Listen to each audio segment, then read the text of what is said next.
S Mukherjee, P Biswas, please be seated. Thank you sir. তোমাদের দুজনের records দেখছিলাম। আজ অব্দি 52 জন কারাপ্টেড পুলিশ অফিসারকে তোমরা হাতে নাতে ধরেছ। গুড।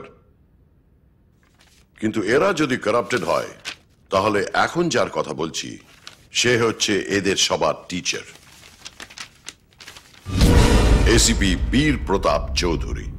ওর করাপশনের খাতায় আজ অব্দি মোটামুটি 70 কোটি টাকা লেখা আছে।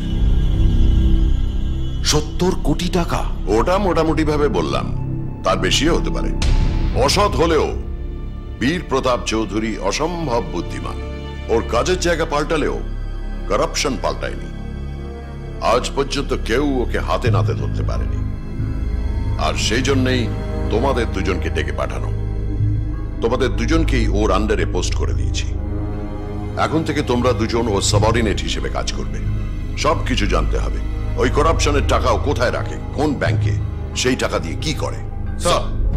বীর প্রতাপ চৌধুরীকে হাতে নাতে ধরে একটা কড়া শাস্তি দিতে হবে সমস্ত পুলিশ ডিপার্টমেন্টের কাছে, যাতে সেটা একটা দৃষ্টান্ত হয়ে থাকে। Right sir. All the best.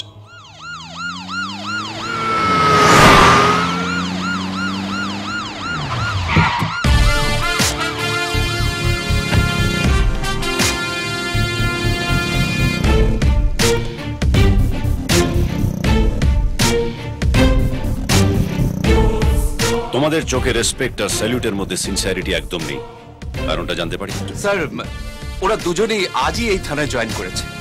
আর আপনি? পিকে সরকার, এই থানার এসআই। আমার চোখে আপনি কি দেখছেন স্যার? একদম ব্ল্যাঙ্ক চোখ, চশমা পরে ঢেকে রাখুন। হ্যাঁ স্যার, 1 মিনিট। প্রেসের লোক অনেকক্ষণ ওয়েট করছে। আপনি যদি একবার দেখা করেন তাহলে কিন্তু আপনার ছবি কালকে ফ্রন্ট পেজে। যদি পাবলিসিটি নিয়ে ভাবতাম তাহলে হিরো হতাম।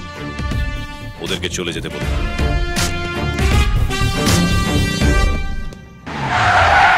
এই পিকে, রোজ রোজ না আমি থানায় হাজিরা দিতে পারবো না। শোন, আমার চালাকে পাঠিয়ে দেবো, ও সাইন করে দেবে। আমাদের নতুন এসিপি।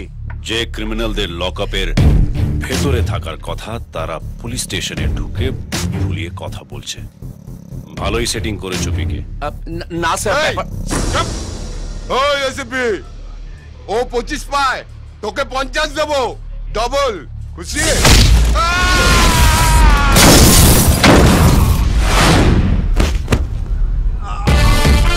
গাঙ্গুলি হোক বা ডাঙ্গুলি গিয়ে বলে দে বীর প্রতাপ এখানে ফ্রিতে চাঁদা নিতে আসেনি। আজ আমায় স্বপ্ন দেখাবি আয়,